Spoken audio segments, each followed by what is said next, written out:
Renacast.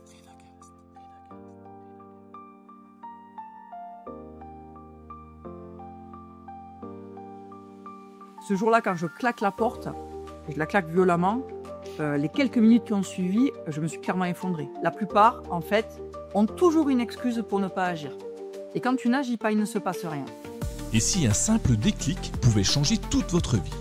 Bienvenue sur Renacast, le podcast qui explore ce moment clé où tout bascule, où l'envie de créer prend le dessus sur la peur de l'inconnu. Ici, des entrepreneurs, des audacieux, des visionnaires partagent avec vous leur histoire, leurs doutes, leurs succès, et surtout, ce qui les a poussés à tout quitter pour entreprendre. Une idée qui vous trotte en tête, un projet que vous n'osez pas lancer, chaque épisode est là pour vous inspirer et peut-être déclencher votre propre déclic. Abonnez-vous dès maintenant sur votre application de podcast préférée et embarquez avec nous dans l'aventure. Mon invité du jour a connu les hauts et les bas de l'entrepreneuriat. Elle accompagne aujourd'hui celles et ceux qui veulent structurer, rebondir et surtout oser. Mais avant d'en arriver là, elle a vécu un parcours plein d'enseignements. Je vous propose de plonger dans son histoire. Bonjour Inès et bienvenue dans ton épisode de Renacast. Merci. Merci de m'accueillir. Eh ben écoute, c'est avec plaisir. Je t'avoue que je ne te connaissais pas avant que Vissouda me dise il faut que tu interviewes Inès, elle est exceptionnelle. Alors pour tous celles et ceux qui ne connaissent pas Inès, vous allez voir, elle a un parcours impressionnant, une vie pleine pleine de sensations fortes, de haut et de bas, et c'est assez génial. Donc je suis super content de t'avoir avec nous. Alors la personne qui pourra parler le plus de toi, j'imagine, c'est toi. Alors Inès, est-ce que tu peux te présenter pour nos auditeurs? Bien sûr. Alors, que dire? Parce qu'effectivement, comme tu dis, j'ai beaucoup de vie. Effectivement. Donc, je crois que ce que j'ai envie de dire, c'est que je suis entrepreneur depuis 20 ans maintenant. J'ai développé en 20 ans d'entrepreneuriat 11 activités. Donc, que ce soit en simultané ou l'une après l'autre. Mais voilà, j'ai ce truc d'avoir besoin de créer en permanence et toujours dans l'entrepreneuriat par contre, parce que je crois que c'est vraiment dans mon ADN. Effectivement, 11 activités, c'est juste énorme en 11 ans. Tous les 2 ans, 20 ans, pardon. Ah oui, donc ça va, c'est un peu moins. Oh là là, c'est un tout petit peu moins. C'est énorme, c'est impressionnant.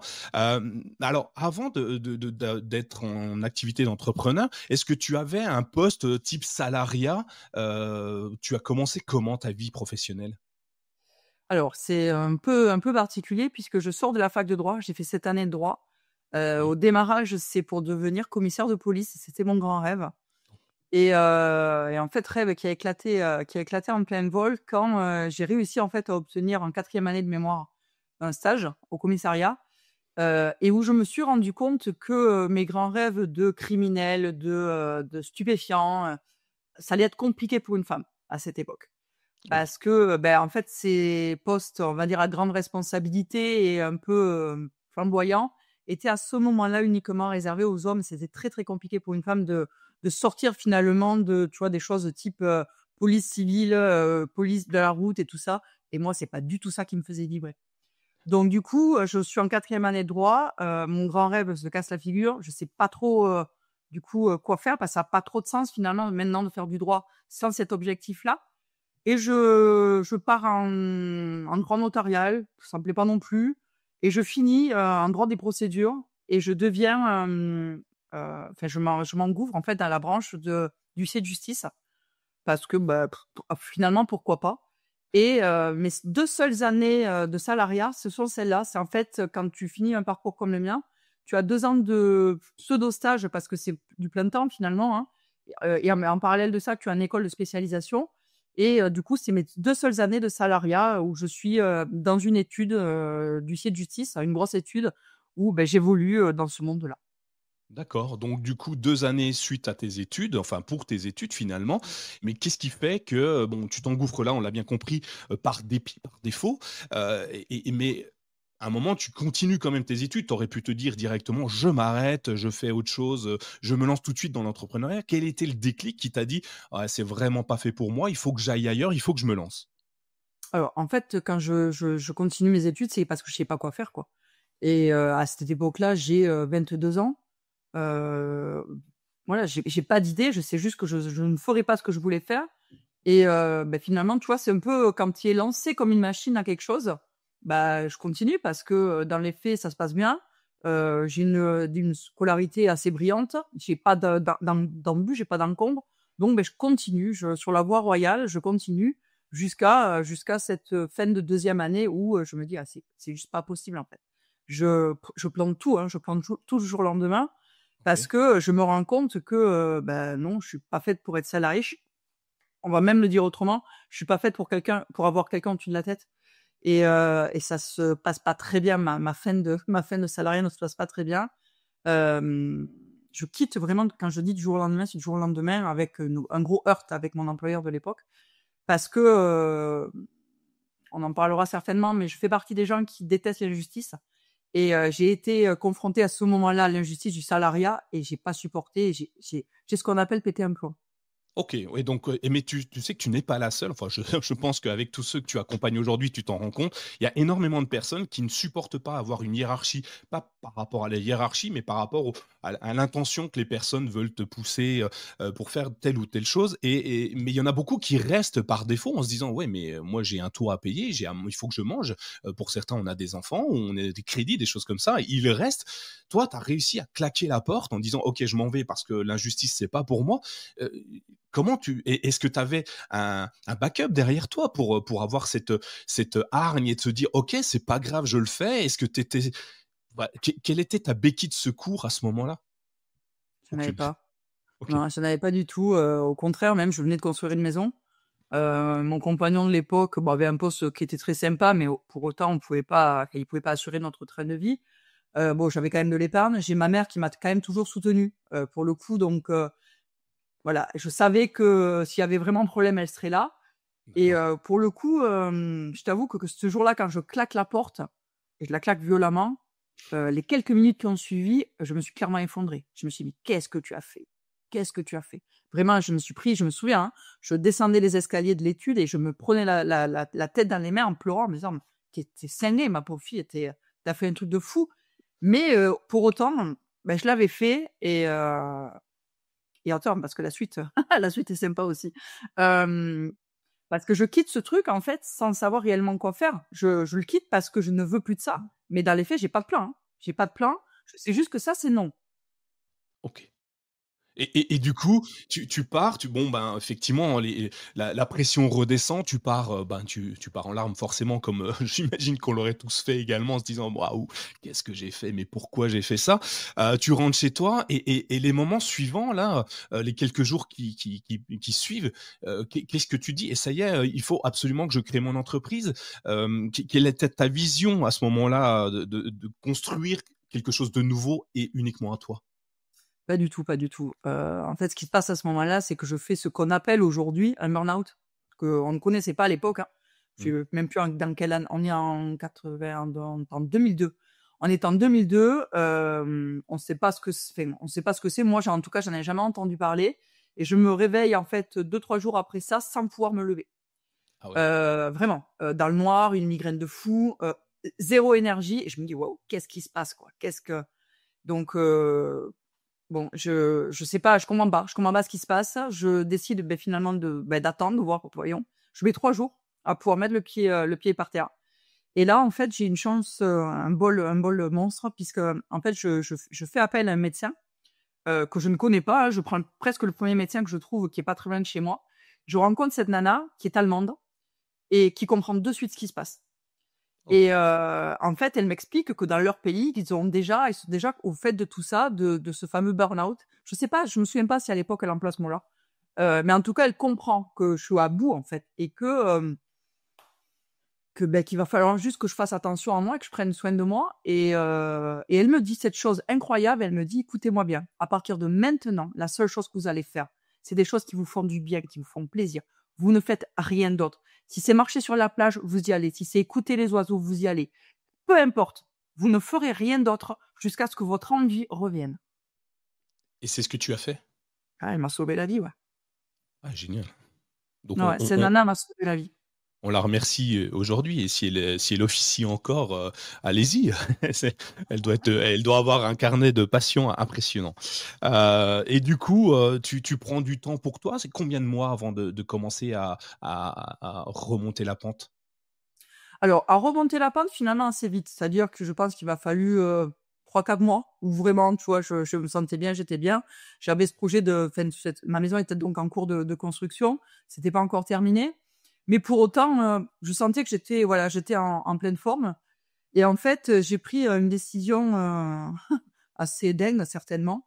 Je me suis dit que c'était le moment ou jamais, puisque j'avais démissionné, mais j'avais réussi quand même à cette époque-là à faire une rupture. Je sais plus trop comment je m'étais débrouillée, mais j'avais droit au chômage, j'avais droit aux indemnités, et je me suis dit, écoute, c'est le moment ou jamais d'avoir un enfant. OK.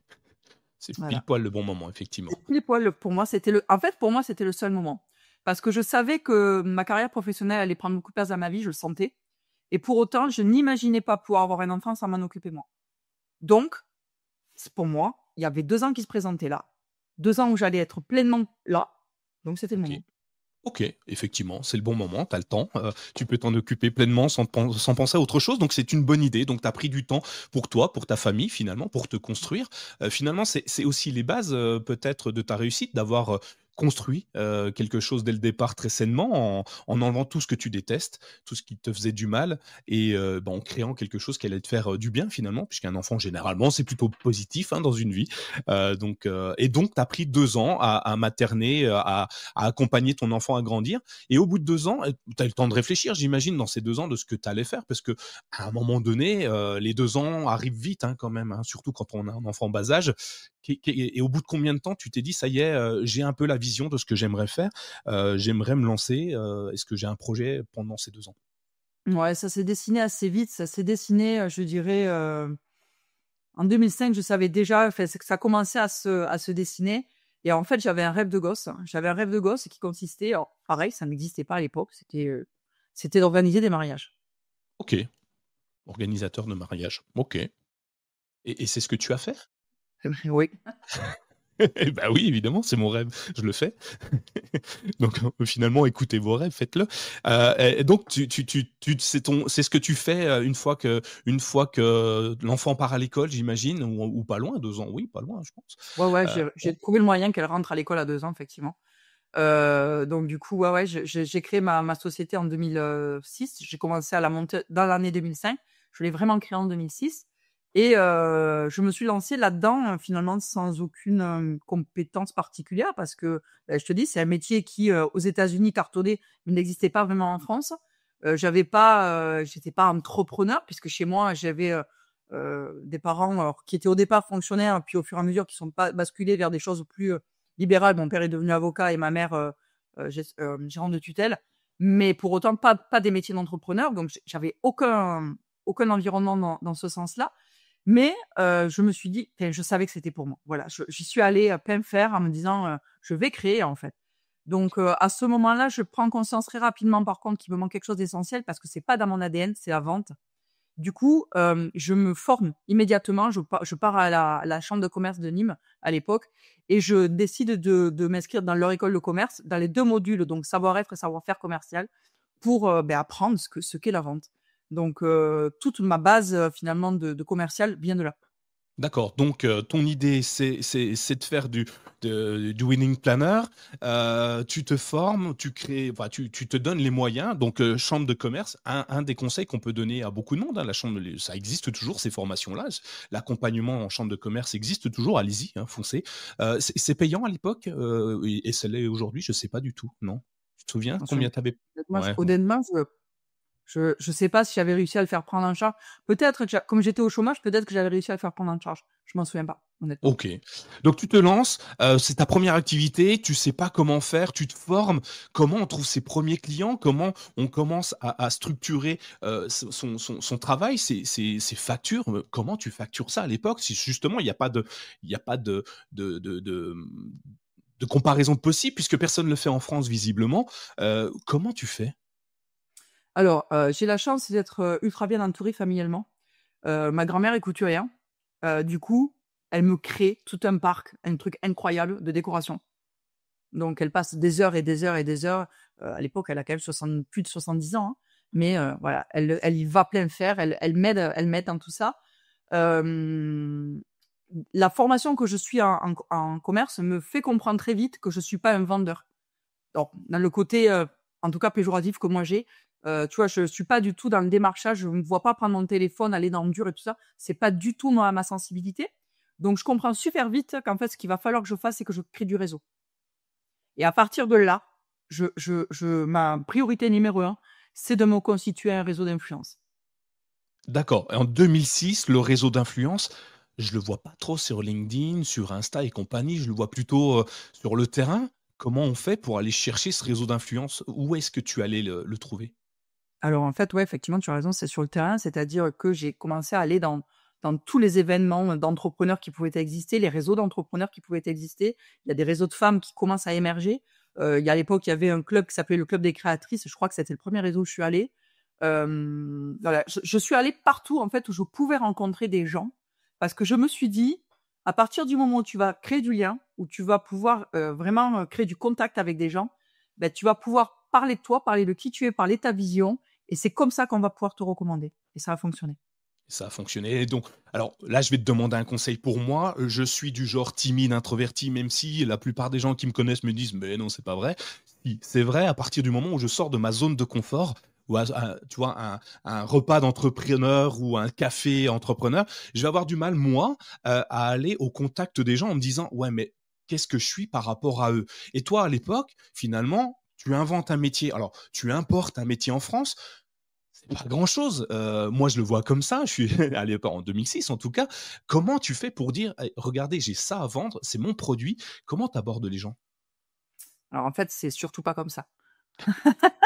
Bah, merci. En fait, la règle numéro un du réseau, c'est intéresse-toi à l'autre. Intéresse-toi à l'autre, vois ce qu'il fait, vois qui il est. Et naturellement, il va te demander toi ce que tu fais et comment tu vois les choses. Et en fait, c'est comme ça qu'on crée du lien. En fait, je forme depuis des années à l'entrepreneuriat via le réseau, au développement finalement de ces liens-là. Et j'apprends toujours aux personnes que je forme à aller en réseau sans jamais attendre quoi que ce soit. Tu vas en réseau pour donner un maximum de choses, un maximum de valeur. Moi, je me suis toujours présentée à eux en disant comment je peux t'aider. Et c'est comme ça que j'ai créé mes premiers liens. D'ailleurs, aujourd'hui, j'ai encore, enfin, à l'époque, j'ai créé des amitiés qui perdurent encore. J'ai mon meilleur ami voilà, que j'ai rencontré dans le premier réseau que j'ai fait à l'époque. J'ai créé des liens incroyables grâce à ça. Et si tu regardes aujourd'hui mon téléphone, je crois que c'est la chose la plus précieuse dans l'entrepreneuriat que j'ai. J'ai un réseau incroyable, vraiment. Mais parce que ça fait 20 ans que je le travaille. Et aujourd'hui, on sait euh, qu'on peut toujours m'appeler quand il y a besoin. Tu vois, j'ai vraiment réussi à créer ce réflexe chez les gens. On m'appelle tout le temps en me disant Inès, est-ce que tu connais? Inès, est-ce que tu sais? Est-ce que tu peux m'aider? Et ça dure encore. Génial, je prends, hein, le tips que tu me donnes, va soigner ma timidité maladive en me disant qu'effectivement, il faut rien attendre en échange, il faut donner, puis ça revient tout seul finalement comme un boomerang, donc hyper intéressant. Donc ça t'aide à créer ton réseau, tu t'appuies dessus. Ça revient au centre du jeu. Ah oui, Vraiment. carrément. OK, Oui. ouais, ouais, OK. Bon, je note. Tu vois, je prends des notes. Tout ce que tu me dis, je prends des notes. Ça va être hyper utile pour moi. J'ai vu des gens le faire, hein. J'ai vu, mais j'ai pas forcément eu la capacité d'analyse que tu m'apportes là en me disant: «C'est ça qu'ils font» et j'ai en tête un photographe, que je croise dans tous les partout où je vais, je le croise tout le temps. Il a une capacité d'aller voir les autres, à s'intéresser aux autres, mais je n'avais pas forcément vu ce que tu viens de me dire. Merci, un super conseil que tout le monde fasse. Ok, donc tu crées ton réseau, ça avance. Comment d'un entrepreneur tu arrives à vendre un mariage, une organisation de mariage? Parce qu'en fait, tu vas, c'est tous des pros.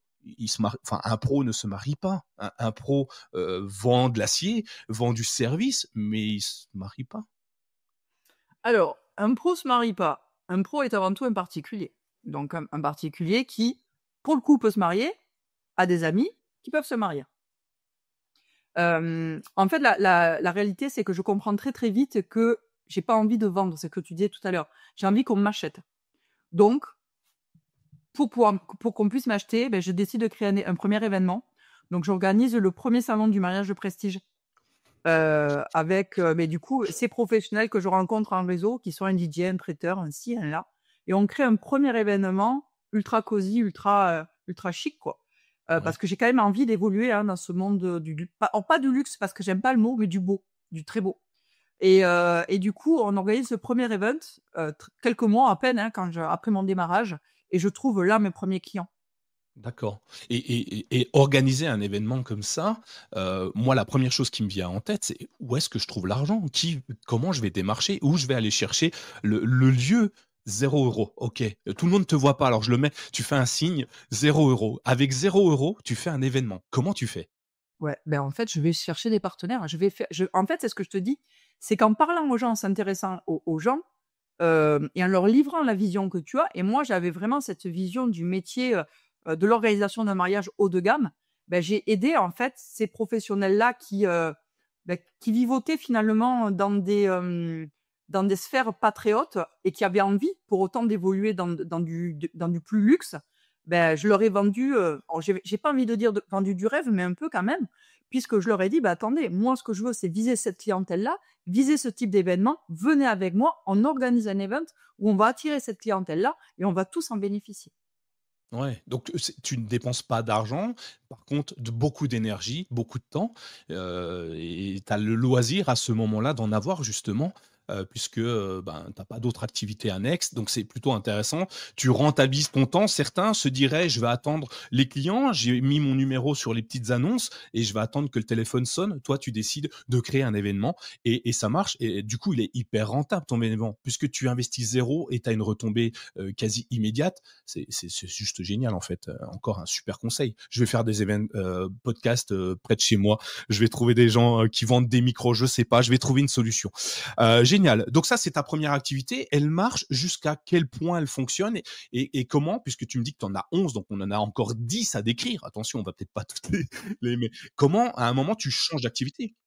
Alors, en fait, dans ce milieu-là, très rapidement, en fait, le 1er mariage que je signe, j'ai la chance que ce soit, une personne haut placée, dans une industrie de l'énergie, enfin, pour ne pas citer de nom. Et du coup, ce gars est tellement content, de notre relation et de ce que je fais pour son mariage, qu'il me propose d'organiser, ses séminaires d'entreprise.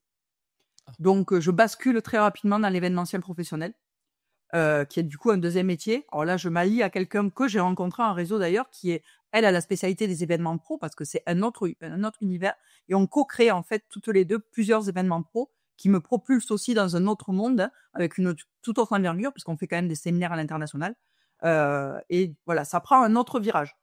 En parallèle de ça, je tombe, grâce à ce salon que j'organise, sur une nana qui avait créé une entreprise d'animation pour enfants qui était juste génialissime. J'adorais elle avait ce qu'on appelle maintenant un personal branding ultra fort. À l'époque, qui n'existait pas. Enfin, en tout cas, on n'en parlait pas. Mais vraiment, elle avait un truc qui m'a plu immédiatement. Elle a eu envie d'arrêter, donc j'ai racheté sa boîte. D'accord. Tu, Voilà. Donc tu rachètes une boîte.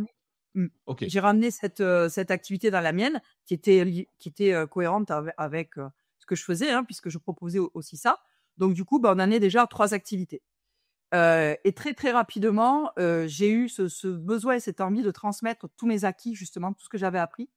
Et j'ai créé une formation d'organisateur d'événements. Donc, un module, puis 2, puis 3, puis 4. Au final, en 2 ans et demi, j'ai formé 77 femmes à l'organisation de mariages et d'événements. Exceptionnel. Donc, on Tu en est à claques 5 une. activités. Ouais, déjà 5, la moitié de mais c'est exceptionnel. Tu claques la porte, quoi, 5 ans avant? C'est combien, Donc combien? là, ouais, j'ai claqué la porte, on est en 2002. Oui, 2002. Je crée, non, attends. Je claque la 2006, tu porte en crées? 2004? Ouais, en 2002 ou bon, je sais plus. En tout cas, Bon, étant peu 2006, importe. ouais, on est 5 ans après, ouais. On est 5 ans 5 après. ans après. En 5 ans, donc 5 activités, une par an, c'est tout?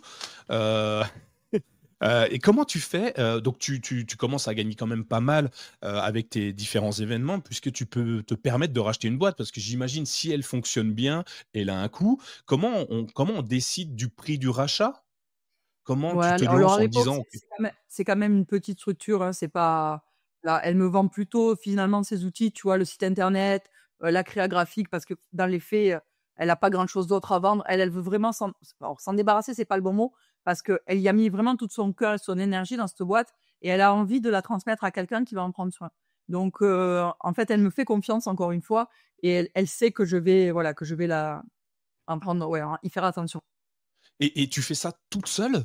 5 activités de front, toute seule ou tu te fais accompagner, sur les différentes activités?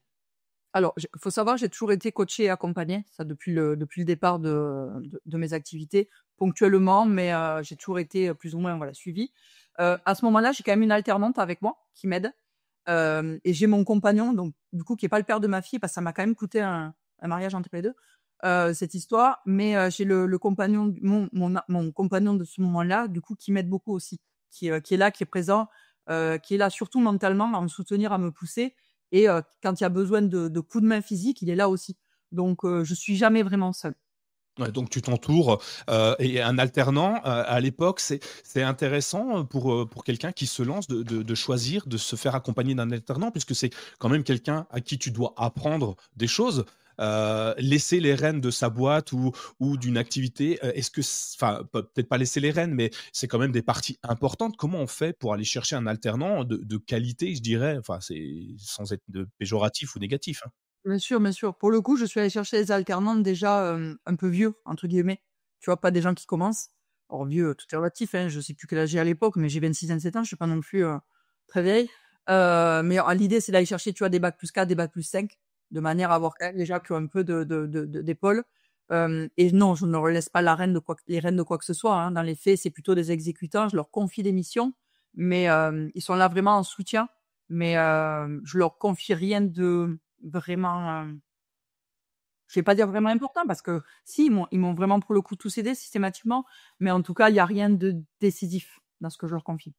Et quand tu choisis de prendre un alternant, c'est un salaire à verser quand même? Et tu peux le faire quand même ou tu te dis: «C'est un pari, je risque peut-être quelque chose, mais je le fais quand même»? Pour moi, c'est un bon moyen finalement parce que, c'est un juste milieu quand même, c'est-à-dire que tu leur apprends un métier, il y a un salaire, mais il est pas non plus, voilà, faut pas exagérer, c'est pas mirobolant non plus. En tout cas, je fais cet effort-là en me disant que de toute façon seul, c'est pas jouable. OK, ouais. Donc, intéressant. Tu peux conseiller aux jeunes entrepreneurs, alors de tout âge, hein, quand je dis jeunes entrepreneurs, ceux qui se lancent, de commencer peut-être avec des alternants? Alors il faut déjà avoir quand même cette trésorerie, hein. C'est-à-dire que au départ, tu es obligé, il faut avoir une boîte qui tourne. Faut surtout pas se dire: «Je me prends un internat et ne pas me payer moi», par exemple. Moi, à mon avis, voilà, le premier qui doit se payer, c'est nous-mêmes, hein. C'est essentiel. On crée pas une boîte pour pas se payer, hein. Faut arrêter avec ça, hein. Effectivement, ce serait quand même dommage, de pas pouvoir manger à la fin du mois. Donc 5 activités, tu accompagnes 70 personnes, c'est ça? Tu m'as dit dans le 77, j'adore ce chiffre, c'est mon année de naissance, ça tombe pile poil. 77 personnes, c'est un signe. Toutes au jeu enfin toutes les personnes que tu as sont, j'imagine, bah, si tu arrives à en avoir autant, c'est que ta formation est top. Heu, Comment tu en as autant? Pareil, tu continues à aller amener ta carte de visite partout ou c'est du bouche à oreille? Alors ni l'un ni l'autre, enfin ni l'un ni l'autre. C'est-à-dire je commence quand même à avoir un nom, hein, dans le milieu, et en fait, je fais des formations nationales. Je vais quand même jusqu'à Lyon. Donc j'ai développé plusieurs pôles, donc Lyon, Aix, Marseille, Montpellier. Je crois que c'est tout. Donc en fait, voilà, j'attire des gens de ces secteurs-là vers moi pour pouvoir monter des modules de formation. Et ces modules de formation, tu vois, je suis en train de me poser la question sur Renaka, j'ai pas mal d'idées aussi. Je vais créer des modules de formation. À un moment, comment tu te dis: «OK, cette formation-là, elle vaut tant d'euros»? Alors, c'est toujours le sujet de l'offre, en fait, hein. Tu sais, alors au démarrage, je m'en souviens plus vraiment des prix, mais j'avais dû commencer pas très cher. Et puis quand tu vois que ça fonctionne et quand tu vois réellement que les gens, beh, se plaisent dans ce que tu fais, dans ce que tu dis et que tu apportes vraiment, beh, tu augmentes la chose. OK. Et le coaching, donc j'imagine que tu dois créer enfin non, j'imagine pas, je le sais. Tu crées tu crées tout ton plan de formation, de coaching à tout le monde. C'est quelque chose que tu vas modifier en fonction des personnes que tu vas voir ou tu distilles la même sur les 77 personnes? Ouais, en fait, c'est des formations de groupe, hein. Donc c'est des formations, au démarrage, je crois que la première que je fais, on est 3. Rapidement, on a été 10. Donc et après, en fait, j'ai créé des modules. Donc il y avait un premier module, on va dire la base, et après, au fur et à mesure, je suis allée sur des sujets bien plus spécifiques, comme la décoration, par exemple. Et j'avais même créé un module terrain, qui était vraiment pour eux la possibilité d'organiser, de co-organiser avec moi un mariage. Donc ils étaient là. Alors le coup de génie que j'avais eu quand même, hein, c'est qu'eux, certes, je les formais, mais moi, j'avais de la main-d'œuvre gratuite. Mais oui, mais ils étaient formés, c'est pas effectivement. Ils te payaient en plus. Elle était même pas gratuite, ils te payaient, c'est encore mieux. C'est assez rare que l'employé paye le patron. Génial. Donc, une fois que tu en es là, on est qu'à la cinquième entreprise, tu en as plein. À un moment donné, tu changes d'entreprise, tu la gardes et tu vas encore ailleurs ou ça se passe moins bien et puis, tu t'en dégages? En fait, à ce moment-là, j'ai un premier coup d'alerte, physique. Hem, j'ai du jour au lendemain, je me retrouve, avec une hernie discale paralysante, heu, à tirer sur la corde, à tirer, ben voilà, ça arrive, hein. Donc je me fais opérer en urgence, vraiment en urgence pour le coup, hein, puisque le neurochir me dit, que s'il m'opère pas le lendemain à 8 heures, je risque de perdre ma jambe. Donc on comprend vite que j'y vais. Je reste là 3 ou 4 mois en rééducation, ça a été ultra chaud. Dieu tu vois, Dieu merci, j'avais à ce moment-là mon alternante qui était là et qui était quand même, force de voilà, elle était là. Elle était vraiment là, elle m'a aidée. Je me souviens, j'avais installé mon matelas dans le salon pour qu'on puisse travailler, de là, quoi. Enfin, c'était, assez surréaliste cette Même histoire. même sur une seule jambe couchée, tu continues à travailler, bravo. Je sais pas si c'est un bon exemple à donner, mais c'est Je suis pas sûre, mais en tout cas, je l'ai fait mais pour autant, tu vois, la leçon ne m'a pas trop servi puisque je suis repartie de plus belle, hein. Donc je suis repartie de plus belle, j'ai continué, voilà, j'y suis allée jusqu'au jour où vraiment, vraiment, je crois que c'est un an après ou un an et demi après, où là, la sonnette d'alarme, elle a été beaucoup plus violente parce que j'avais pas voulu entendre qu'on me tapait à la porte. J'ai fait un AIT, donc un accident ischémique temporaire. Hem, donc là, je me suis dit: «Bon, il va peut-être falloir réfléchir, il va peut-être falloir, donc bon, pour le coup, aucune séquelle, hein. Ça a été, voilà, on va dire, dans le meilleur des mondes, ça s'est bien passé. Mais pour autant, cette fois, ça m'a mis un coup. Je me suis dit, là, que j'abusais quand même peut-être vraiment comme je suis comme ça, mes décisions, en fait, passent rarement par le mental chez moi. Je suis quelqu'un de très intuitif. Donc quand je décide, instantanément et j'ai décidé de tout planter encore une fois, de tout arrêter, de vendre mes boîtes. Donc je les ai toutes vendues et le hasard ou pas le hasard, j'en sais rien. Mais en simultané, en tout cas, j'ai besoin de vendre ma maison. À l'époque, on est dans un petit village, pas très loin de Montpellier, mais dans un village quand même. Mon compagnon, à ce moment-là, est en train de développer une grosse salle de sport de combat. Donc on a besoin de se rapprocher, de son lieu de travail et alors je vais peut-être sembler arrogante et prétentieuse pour certains, mais c'est pas grave, j'y vais. En fait, quand je rencontre les agents immobiliers qui vont vendre ma maison, la plupart sont tellement nazes que je me dis: «Si ces gens arrivent à faire du fric avec l'immobilier, je vais certainement pouvoir en faire» et je décide de partir dans l'immobilier. OK, normal. OK, donc à chaque fois qu'il y a un nouveau truc, tu vas dedans, tu te lances, c'est parfait. Alors, je suis presque à être d'accord avec toi, sur ce point-là. Donc tu te lances dans l'immobilier à ton compte à nouveau? Ouais, bien sûr. Alors Bien sûr, je évidemment. décide quand même de m'adosser à une agence existante parce que, bah, l'air de rien, j'y connais que dalle, hein. Vraiment, là, pour le coup, j'ai une base juridique qui aide quand même, hein, forcément, mais pour autant, j'ai jamais fait d'immobilier de ma vie. Du coup, je m'adosse à une agence. On est en 2014 à ce moment-là, j que je sélectionne à l'époque sur les valeurs du gérant parce que, je suis comme ça. J'ai besoin d'aimer travailler avec les gens. Je Donc comprends. j'en choisis j'en ai présélectionné 3 et je choisis de foncer avec un qui, m'apprend le métier. Alors lui, à l'époque, est expert immobilier aussi, donc c'est quand même techniquement quelqu'un de pointu, de bon et bon, j'apprends très vite honnêtement, hein, je suis très vite autonome dans ce monde-là. Je fais encore une fois appel à tout mon réseau, je continue ma lancée, hein, je développe cette activité de la même manière que j'ai développé l'autre et je fais très, très vite des étincelles. Et ton réseau est le même que celui que tu avais avant ou tu le transformes, tu le changes, tu vas chercher d'autres personnes? Il s'agrandit, mais pour autant, tu sais, c'est un peu la même chose que je t'ai dit tout à l'heure. Mon réseau de professionnels est aussi un particulier avec des biens à la vente. OK, donc génial. OK, donc toujours super important, ça va être, le leitmotiv, la colonne vertébrale finalement. Créez-vous votre réseau, hein, c'est le plus important et donc ouais, évidemment. Bah, après on pourra en parler encore, mais c'est fou, ton réseau est assez je regarde tout ce que tu fais sur les réseaux depuis qu'on m'a, laissé entendre ton nom, prénom et c'est assez impressionnant, le réseau que tu as réussi à développer, puis les échanges que tu as avec, ceux qui te suivent, ce qui est pas toujours évident, non plus et là, je parle du réseau informatique, internet, hein, sans parler du réseau, physique que tu as déjà. OK, tu fais des étincelles, ça veut dire quoi? Ça explose? Tu exploses en l'air ou au contraire tu deviens Tu deviens la référence et tu fais plusieurs millions d'euros? Je deviens oh millions, n'exagérons pas parce qu'animaux, c'est quand même, mais ouais, je fonctionne très, très vite, je cartonne très, très vite, hein. À l'époque, je me lance en auto-entrepreneur, en micro-entrepreneur, hein, forcément. Je devrais pas le dire, mais je double cette capacité en utilisant celle de mon compagnon. Faut pas le dire si on nous écoute. Mais il y a prescription. Prescription. Mais mais si, si, ouais, ouais, je cartonne très, très rapidement. Je deviens assez rapidement une référence animaux. OK. Sans forcément dévoiler tout, c'est quoi une référence à la fin pour toi? C'est le salaire qui compte, hein, on l'entend, on travaille pas pour des prunes.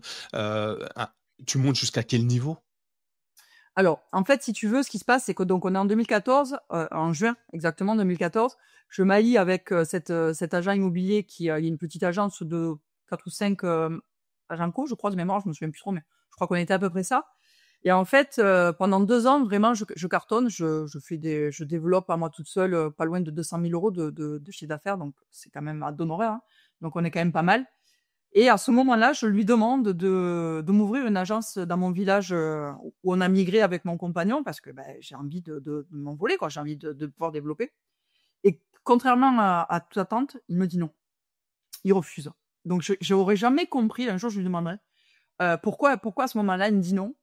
Est-ce qu'il m'a senti, lui faire de l'ombre? J'en sais rien. Franchement, parce qu'en plus on a gardé de très bonnes relations, hein, mais voilà, il a pas voulu me suivre à ce moment-là alors qu'il savait très bien que je cartonnais. Donc qu'à cela ne tienne, hein, j'ai, décidé d'arrêter avec lui et j'ai lancé ma propre agence.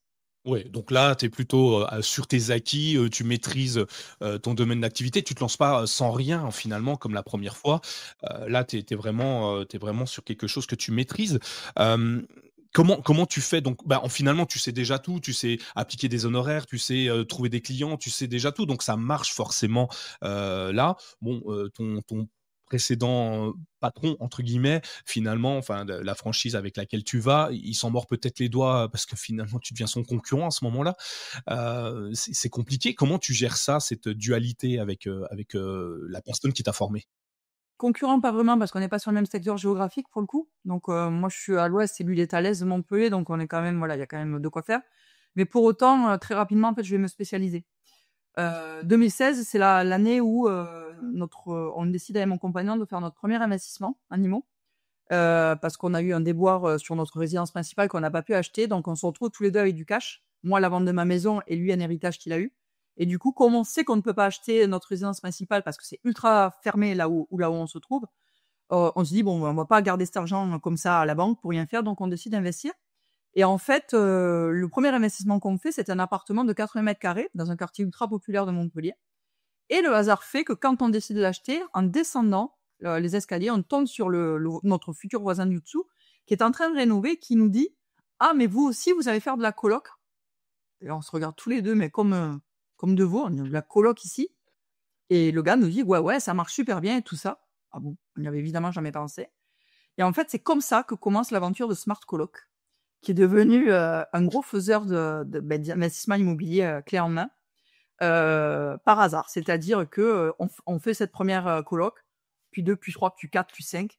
Nos potes commencent à nous demander de le faire pour eux et c'est le démarrage donc de Smart Colocation, qui évolue sur, Marseille, Montpellier et Toulouse, qui fait 130 projets en 4 ans. Voilà, qui deviennent donc une ref, hein, là aussi pour le coup, alors petite ref, hein, parce qu'on n'est pas un gros faiseur sur le marché, mais quand même, à notre petite échelle en tout cas on l'est. Moi je deviens en parallèle de ça au démarrage, 2017, gestionnaire de patrimoine, donc encore une autre activité, parce que je Ça fait sens que ça 6-7 là m'appelle. déjà. Ouais, je sens que ça m'appelle en fait et que j'ai envie vraiment de maîtriser ce monde de l'investissement de manière plus globale. Donc je tombe sur un super groupe qui me forme, qui m'accompagne, je m'éclate vraiment pendant 2 ans et demi. Cette aventure-là est obligée de s'arrêter parce que, en fait, le groupe duquel je fais partie, intègre un concurrent directement en colocation et je dois faire un choix. Donc, je décide de privilégier ma boîte. Donc, j'arrête cette partie gestion de patrimoine, malheureusement, parce que c'était vraiment cool pour le coup. Et on décide avec mon compagnon qui m'a rejoint à l'époque parce que du coup, lui, s'était blessé dans sa salle de sport. C'était un combattant de sport de combat, donc il s'est blessé de manière définitive, il pouvait plus exercer. Donc, il m'a rejoint dans la boîte, dans l'immobilier, et on a développé ensemble ce concept-là d'investissement clé en main très rapidement qui s'est fait, grâce encore une fois au réseau, mais beaucoup avec des expatriés. D'accord, oui, forcément. Et comment tu te fais connaître? Des petites annonces, comment d'un seul coup tout le monde vient te voir, pour que ça cartonne? Alors, en local, bouche à oreille, réellement, c'est-à-dire que, comme on aide nos potes à l'époque à vraiment, investir et faire, de la grosse rentabilité grâce à notre concept, eux aussi en parlent, donc localement, ça se développe comme ça. Encore une fois, par mon réseau professionnel, je m'allie à des gens, j'ai un gars, par exemple, qui a un groupe d'investisseurs qui me fait rentrer dans son groupe, il me fait intervenir, on crée un partenariat et là-dedans, dans ce groupe se trouve mon premier client à l'international, donc un expat qui était à Singapour à l'époque. Je fais un premier projet avec lui et là, les portes s'ouvrent. C'est génial. Encore une fois, le réseau hyper important. Et alors, tu as dit la chance, le bol, la personne du dessous fait la coloc, c'est lui qui. Mais est-ce que tu l'as provoqué cette chance? Parce que finalement, si tu n'avais pas fait tout ça, tu l'aurais peut-être pas eu. Alors bien sûr, mais pour le coup, il y a quand même cette notion de chance que au moment où je descends l'escalier, ce gars est là, la porte ouverte, en train de faire, des travaux et qui nous parle de coloc. Alors on le saura jamais. Peut-être que j'aurais eu l'idée autrement, peut-être mais en tout cas, moi je dis que ce coup-là, il y a quand même un coup de chance. Et du coup, tu lui as parlé parce que moi, je serais peut-être descendu l'escalier tête baissée, puis je ne me serais pas arrêté à son étage et j'aurais même pas discuté avec lui. J'aurais juste dit ouais, salut. Puis je serais parti tout droit. Toi, tu as au moins fait l'effort de t'arrêter. Donc finalement, c'est déjà super important. Et c'est beaucoup, beaucoup ne le font pas, hein, ça. Bien sûr, je te rappelle quand même que dans mon fonctionnement, le réseau étant primordial, nécessairement, je parle beaucoup. Effectivement.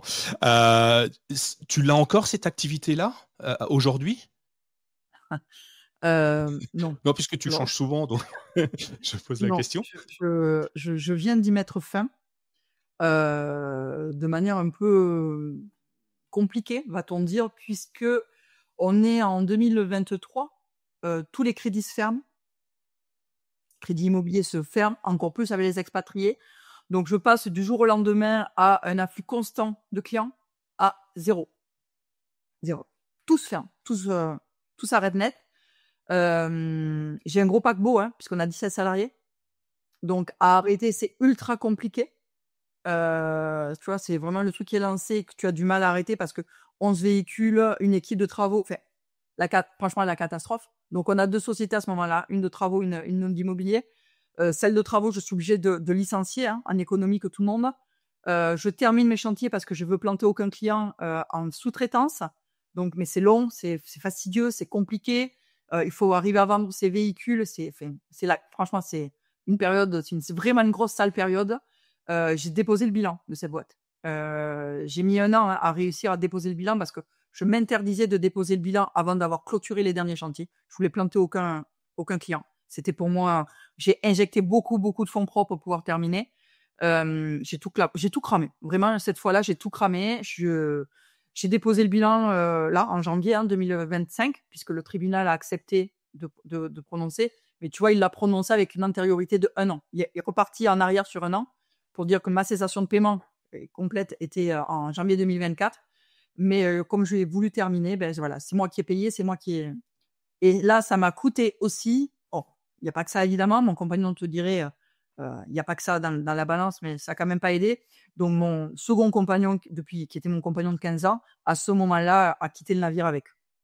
D'accord, effectivement, donc un dur moment, compliqué, mais tu te relèves à chaque fois, donc je pense que tu es déjà parti sur autre chose, ou tu as déjà d'autres activités. Alors, ce qui est intéressant, c'est que ça a l'air de t'avoir énormément plu, cette partie-là. En tout cas, quand on parle, tu es très souriante, donc a priori, c'est un moment, enfin, pas la fin évidemment, mais une partie de ta vie qui t'a a priori, pas mal, enthousiasmée.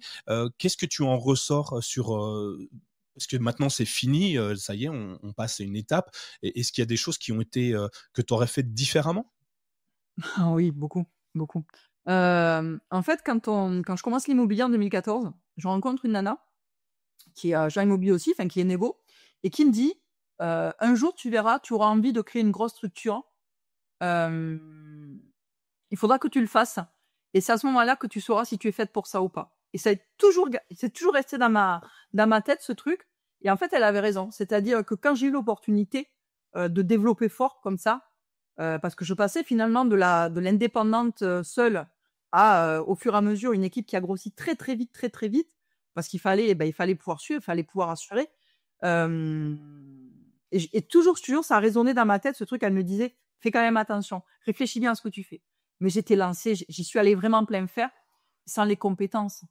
Le recrutement. Ça m'a coûté ma boîte, hein, réellement. Mis à part mis à part la partie crédit, qui a été extrêmement compliquée, mais j'aurais pu redresser la barre si j'avais à l'époque su m'entourer réellement et su recruter.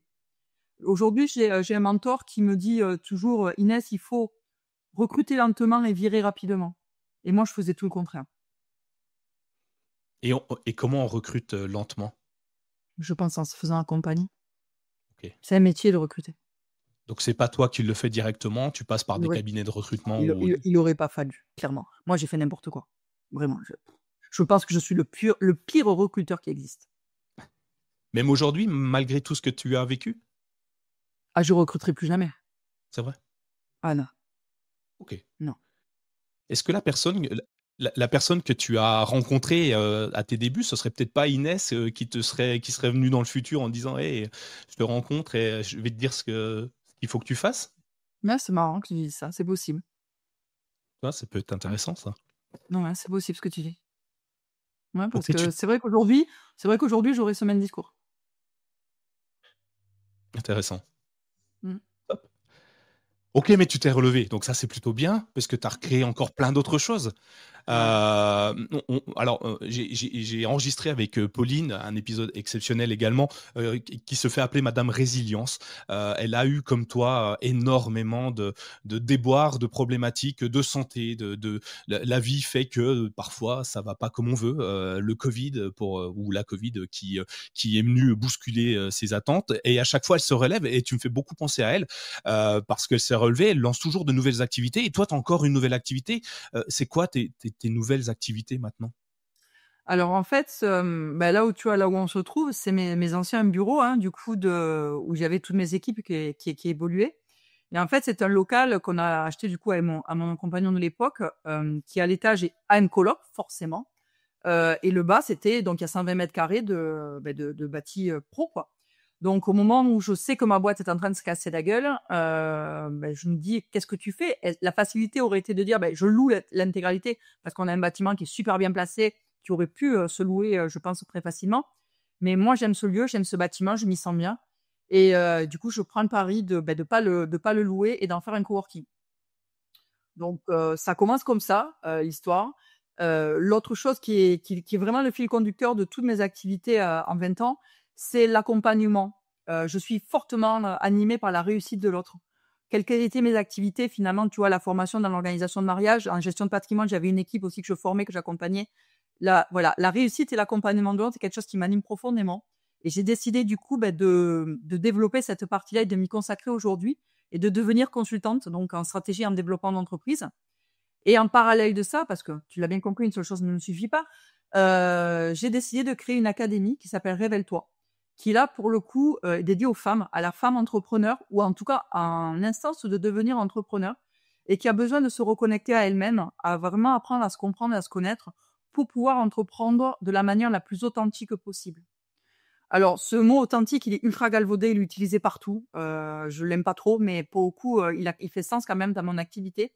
Puisqu'en fait, l'idée, c'est de pouvoir leur permettre. Alors, au démarrage, en fait, je crée cette académie pour les nanas comme moi, à une forte énergie masculine, qui sont en permanence dans l'action, dans la strate, dans le machin, qui vont plein faire, là, pour se reconnecter à leur énergie féminine. Donc, cette fameuse intuition, tu vois, ce côté beaucoup plus sensible, qui finalement, moi, m'a permis aujourd'hui, si je regarde en arrière avec du recul, de faire des choses incroyables. Cette fameuse intuition, elle m'a permis de faire des trucs juste surréalistes. Et je me dis, il faut vraiment les aider à reconnecter à ça, à ce truc qu'on a, nous, les femmes, de très particulier, qui nous permet finalement d'entreprendre à notre sauce. Et au départ, là, l'académie Révèle-toi, c'est ça. Et finalement, j'ai une autre type de clientèle qui arrive à moi, c'est l'inverse. C'est-à-dire, c'est ces nanas, au contraire, qui s'écoutent, qui sont très, tu vois, j'aime dire ce côté perché un peu, là. Des thérapeutes, des nénettes qui sont dans l'accompagnement, dans l'aide de l'autre, dans l'humain, mais qui savent pas faire de business. Et qui, en fait, ne font que vivoter. Et ces nanas-là, en fait, elles viennent à moi aujourd'hui pour que je leur apprenne à faire du business. D'accord. Révéler leurs points forts pour aller chercher plus encore et vivre de leur passion, de leur envie, de leur carrière, donc ça, hyper intéressant. Donc une acad alors oui, tant qu'à faire, on fait pas les choses à moitié. Une académie, un coworking, finalement, ça te suit beaucoup, hein, ça, tu le disais. Moi, j'ai entendu de colocation, coworking. Coaching, tout commence par SEO chez toi. Mais en fait, c'est ce qui t'accompagne et c'est peut-être ta voix depuis le début.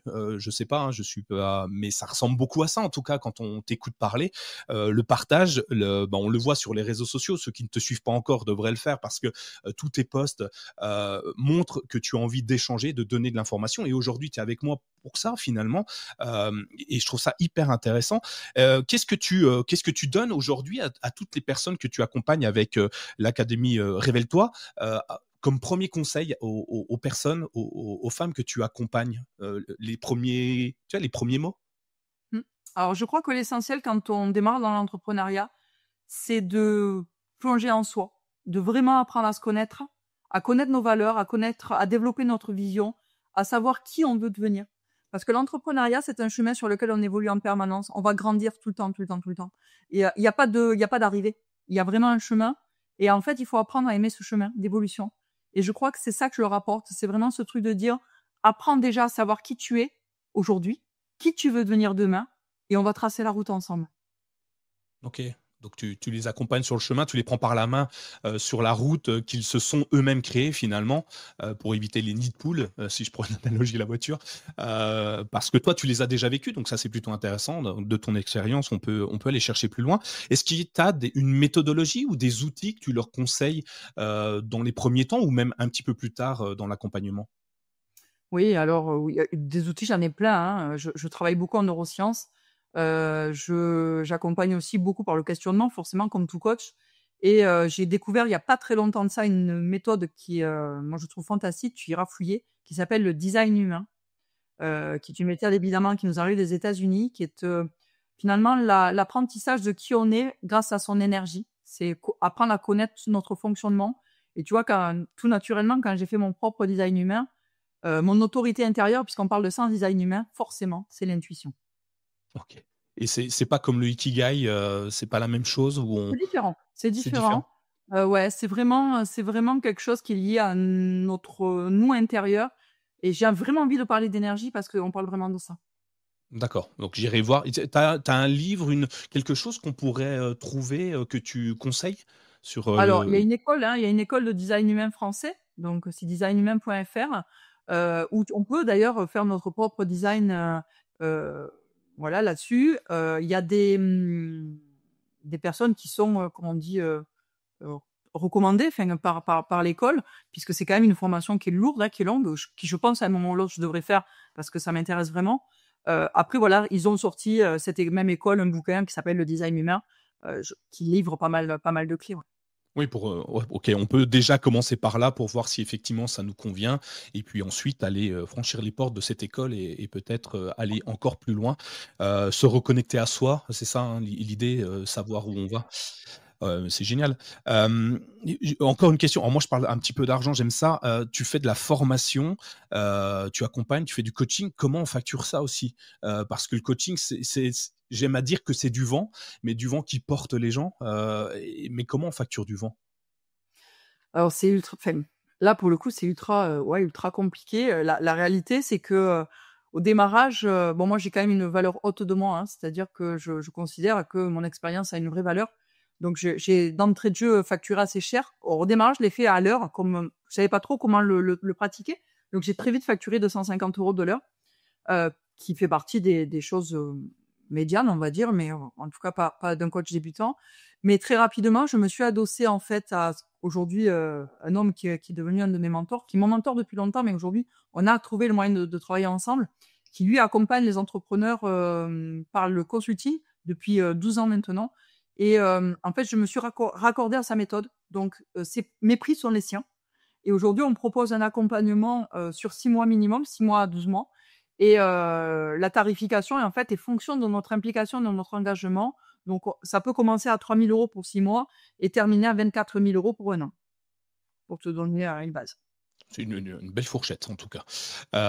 Mais ça montre l'implication que tu as, forcément avec la personne que tu accompagnes. C'est du one to one, j'imagine, à ce moment-là? Donc, face à face ou, peut-être du présentiel, des appels téléphoniques. Est-ce que la personne te contacte sur, Facebook, WhatsApp en disant: «Hey, j'ai besoin de toi Inès, est-ce que tu peux faire ça?» comme tu me disais au début? Alors sur le principe, bien sûr, donc j'ai des gens qui me sont arrivés par les réseaux, principalement LinkedIn pour être honnête, parce qu'on reste quand même sur un réseau pro, donc c'est plutôt par là et après évidemment, c'est mon réseau perso, qui m'a amené mes clients. OK, ouais, comme d'hab, hein, toujours, hein, on change pas une équipe qui gagne.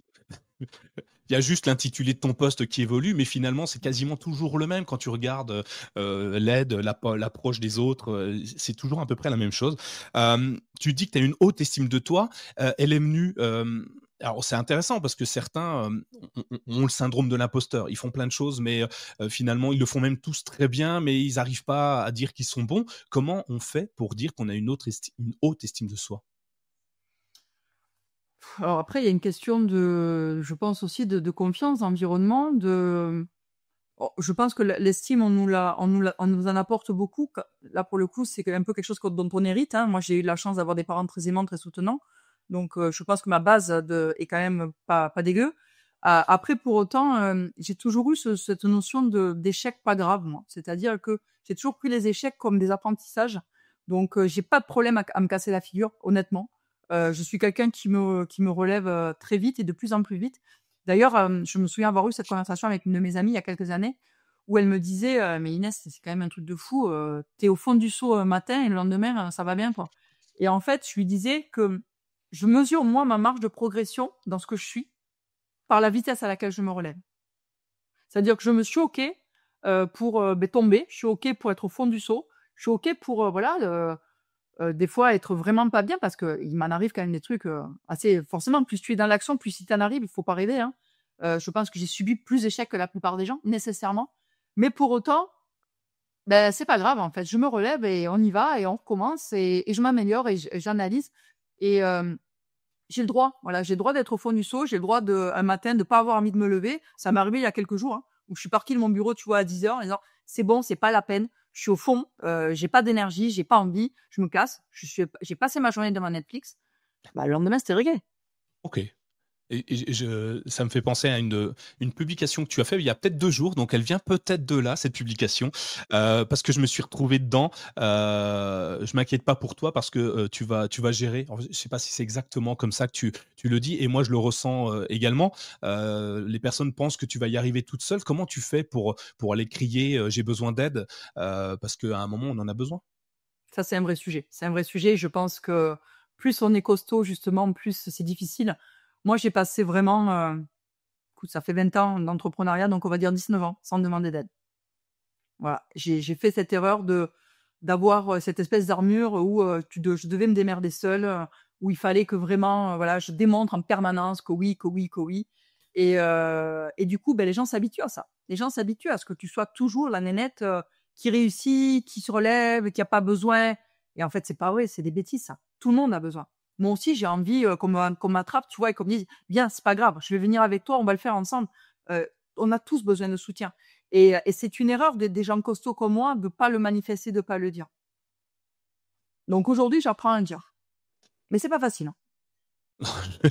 Je te comprends, totalement. C'est très dur de demander de l'aide aux gens, mais c'est hyper important, pour pouvoir, un peu délester, la charge que tu as, mentale déjà, ne serait-ce que ça, hein, puisque des fois, il suffit juste d'en parler, pour pouvoir, avancer. J'ai beaucoup aimé ton post. Alors j'ai mis qu'un like, j'ai pas su quoi répondre, parce que je me retrouvais tellement dans ce que tu disais. J'ai juste, mis un pouce en l'air, je crois et en me disant: «Ouais, c'est effectivement ça, c'est toujours compliqué». Et les gens, quand tu viens leur demander de l'aide, tu as peur en plus de leur réaction en disant: «Bah, c'est bizarre, d'habitude, tu es balèze toi, enfin, pourquoi tu viens me demander de l'aide?» Et certains se posent pas vraiment de questions et t'enfoncent peut-être même en te disant: «Oh, c'est pas normal». Bien. Comment on rebondit après toutes ces difficultés? Enfin, tu as réussi à rebondir, à chaque fois tu te relèves plus en plus vite, plus en plus fort, plus en plus grand. Comment on rebondit? C'est la vision. C'est la vision qui fait qu'on rebondit. C'est-à-dire que, je sais que je suis faite, au fond de moi, je suis certaine que je suis faite pour faire quelque chose de grand. Donc, je pars vraiment du principe que toutes les embûches que je rencontre sur mon chemin sont faites pour m'apprendre des choses et pour m'amener sur qui je dois être demain. J'en suis vraiment convaincue de ça. Donc, du coup, c'est pas grave, je tombe, je me relève, on recommence. Et au fur et à mesure, je deviens de plus en plus costaud, nécessairement. Et surtout, je me rends compte que on attire ce qu'on vibre. Donc, aujourd'hui, j'ai réellement autour de moi des gens qui croient en moi de plus en plus fort. Mon compagnon à l'époque se foutait toujours de moi en me disant Inès, t'as toujours des fanboys autour de toi. Et c'est vrai que j'ai toujours eu des gens que j'inspirais finalement. Mais aujourd'hui, de plus en plus, parce que je vibre, je pense différemment, j'attire des gens, certes, qui croient en moi, mais qui m'apportent autant que je leur apporte. Et ça, c'est vachement important.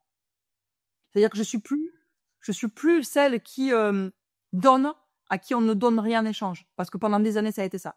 J'ai porté beaucoup de choses. On venait à moi parce que j'ai une très forte énergie. Donc, on venait puiser en moi cette énergie-là. Et aujourd'hui, j'ai appris, je crois, à vraiment m'entourer de gens qui sont aussi soutenants, quoi.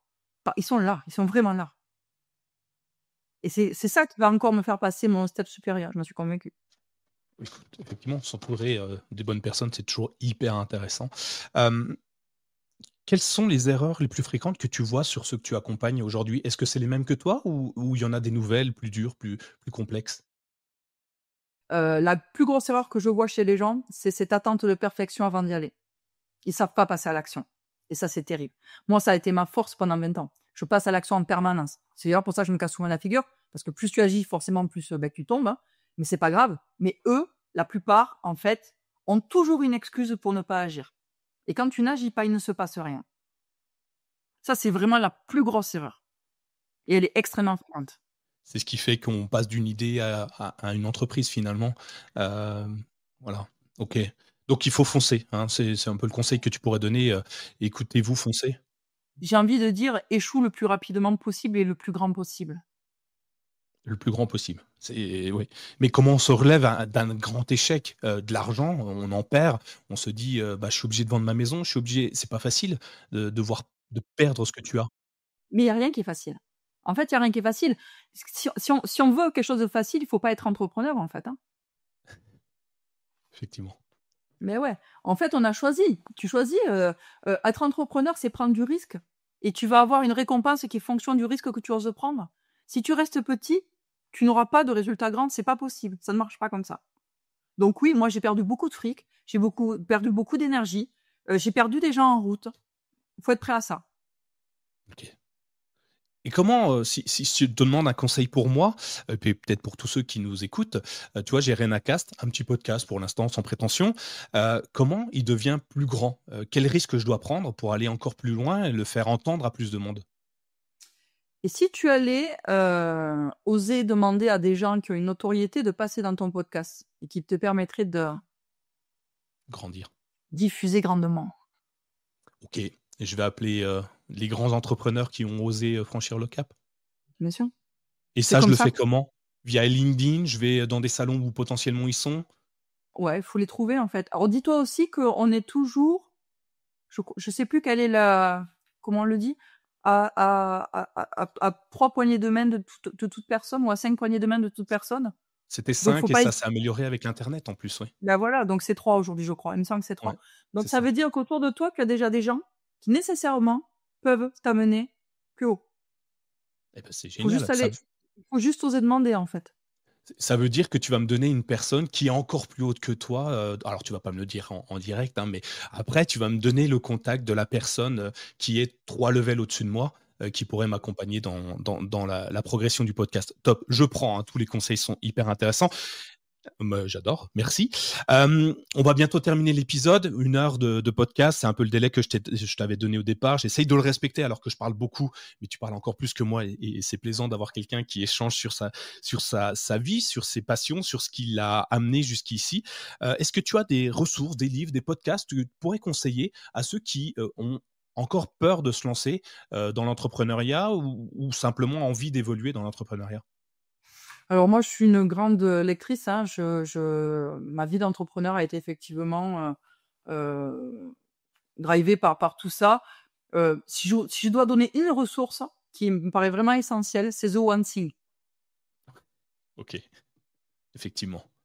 Ça fait Voilà. plusieurs fois qu'on me propose le même. A priori, il est exceptionnel. Oh, c'est génial. Heu, je le mettrai évidemment dans les notes de l'émission pour que tout le monde puisse aller, s'imprégner de ce livre qui est juste exceptionnel. La couverture est en plus hyper reconnaissable très rapidement, dans les Fnac et autres lieux de vente de livres. Donc un livre, tu as d'autres, tu parlais de Netflix, il y a peut-être des séries qui t'ont inspiré, ou des films ou non? Non, en série, non. Après, moi, je suis très investissement, donc il y a forcément le fameux Père riche, Père pauvre, hein, de Kiyosaki, qui est une vraie mine d'or. Il y a Réfléchissez, devenez riche de Napoléon Hill. Donc pareil, c'est un truc qui, moi, m'a quand même vachement drivé dans mon parcours. Après, les podcasts, j'écoute plutôt des podcasts techniques, moi, plus qu'inspirationnels. Donc, tu vois, le podcast, par exemple, sur le design humain, j'écoute beaucoup ça actuellement. J'ai celui aussi qui est, je trouve, pas mal, d'Alexandre Cormon. Alors, lui, pour le coup, qui est plus inspirationnel, mais j'aime bien sa partie. Je trouve qu'il a des idées très synthétiques et très percutantes. Donc, voilà qui je peux te parler. Eh ben, écoute, je mettrai toutes les notes, les liens dans les notes de l'épisode pour que les autres puissent aussi s'en inspirer. Petite question, avant de nous quitter, j'ai 2 autres questions, mais je vais te poser celle-là tout de suite. Pour nos auditeurs là, qui t'ont écouté, qui ont absolument envie de travailler avec toi parce que, tu les inspires, directement, est-ce que tu pourrais, leur proposer un accompagnement ou quelque chose, en lien avec Renacast? Ils viendraient vers toi en disant: «Hey, je t'ai entendu sur Renacast, je veux travailler avec toi». Ouais, ce que je peux leur proposer, c'est de leur faire un audit gratuit. Donc, ce que j'appelle un audit, c'est vraiment analyser pendant 1 heure. Alors, plus que leur entreprise, c'est eux et leur capacité à entreprendre. Parce que moi, c'est vraiment ça qui m'intéresse, parce que je suis convaincue que, en fait, quand on est entrepreneur, j'en suis la preuve vivante, on peut faire n'importe quelle activité. Ce qui Ouais. importe, c'est nous. Donc, moi, je leur propose de leur faire un audit, donc du coup, sur eux, sur leur capacité à entreprendre, sur leur vision, sur leurs valeurs, qui va permettre de déceler très facilement pour moi les blocages, les points d'évolution, et tout ce qu'ils doivent mettre en place, à mon sens, pour performer. Excellent. Je mettrai et on vient te voir où pour te demander ça? Alors le plus simple, c'est de me trouver sur LinkedIn, hein, je suis très, très visible. Donc, Inès Cabane, en DM, hein, moi je réponds systématiquement. C'est moi qui suis derrière mes comptes, donc c'est moi qui réponds. Donc il suffit qu'il me contacte de ta part et ça sera avec plaisir. Eh ben, écoute, je mets tout ça aussi dans les notes de l'émission. Dernière question, après je t'embête plus, je te laisse vaquer à tes nombreuses occupations. Si tu avais la capacité de revenir, dans le passé, 20 ans plus tôt par exemple, qu'est-ce que Inès dirait à Inès? Entoure-toi encore mieux. Entoure-toi encore mieux que ce que tu as fait. Et va viser des gens plus haut que toi.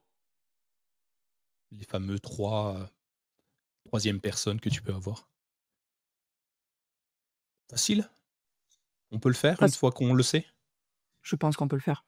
Je pense que c'est assez facile. Il faut juste en prendre conscience.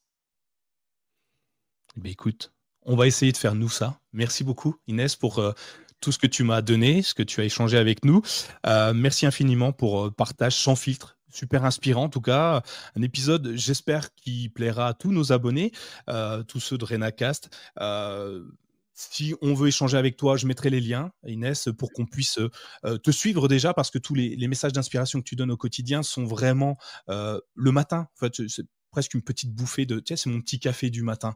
L'énergie qui suffit pour se dire: «Ah OK, la journée va être bonne aujourd'hui» Ah ben, et c'est ton objectif est atteint, parce que c'est bien le but.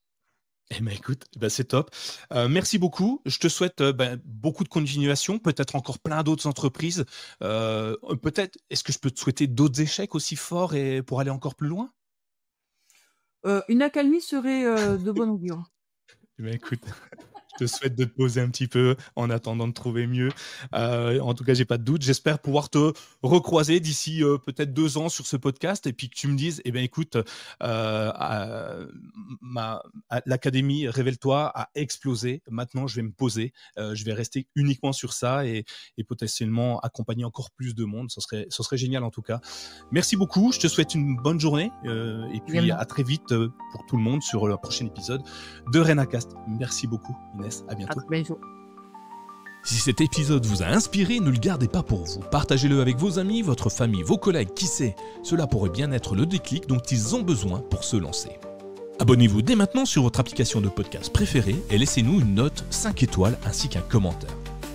Votre soutien est essentiel pour faire grandir RenaCast et continuer à donner la parole à celles et ceux qui ont osé. À très vite pour un nouvel épisode et surtout, osez passer à l'action.